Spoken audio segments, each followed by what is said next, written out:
Hi, I'm Sarah with Crafty Creatures, and today we are making the Snowy Owl painting from your Keep 'em Busy box.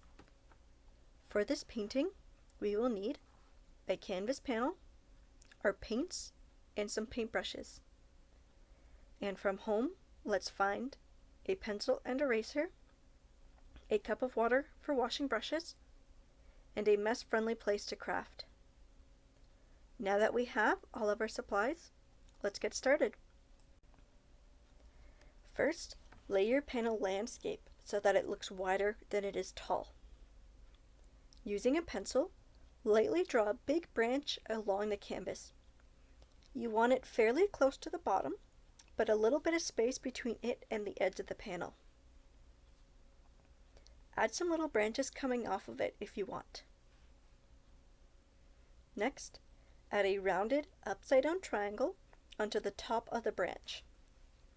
Pretend there's a line going down the middle of your canvas and keep this shape just to the left-hand side. You want to make it fairly big, but don't let it go all the way to the top. We want to give it a little breathing room. This shape is going to be our owl. Next, add a rounded heart shape in the middle of the owl near the top to be the face. Draw two eyes, either open and round, or closed and just little curved lines. Add a triangle in the middle of the eyes, with a rounded top and the point facing down for the beak. Now it's time to paint. First, let's paint the background black. Be very careful not to go over any of your lines, because it will make it very hard to see.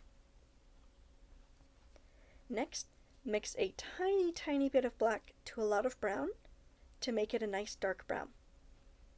Use this color to fill in your branch. Again, try not to go over the lines for your owl. Let your painting dry a little bit before moving on. Now here's where you can get really creative. Decide what kind of owl you would like to make. You can use different shades of browns for owls like horned owls or screeching owls. They're the ones that lived around here. Or you can use white and grays for a snowy owl, lots of creams for barn owls, or even bright colors to make up your own owl. I'll be making mine a barn owl because they are my favorite. You can even ask a grown-up to help you research and find an owl picture of a kind you'd like to try.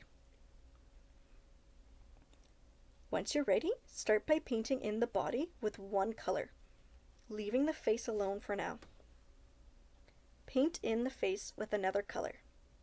So in my case, I'm painting my body with a orangey light brown and the face with a kind of cream color. Let that layer dry a little bit before adding some more details, like spots, more colors, little feathers, or even wings if you'd like to add some. Paint the eyes black if they are closed, or if they're open, yellow with a little black dot once the yellow has had a chance to dry.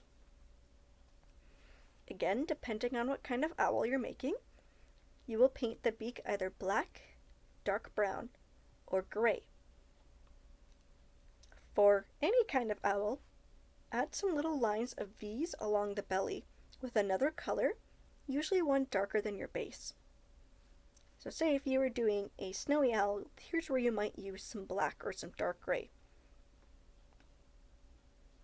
Once you've finished the owl, let's add some falling snow.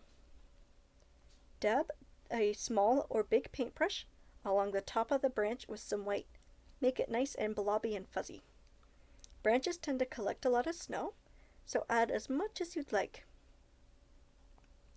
Next, take both paintbrushes and clean them really well. Make sure to dry them too.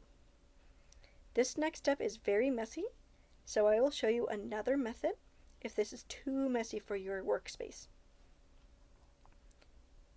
Dip the small paintbrush in the white and dab it against your other paintbrush like a T shape.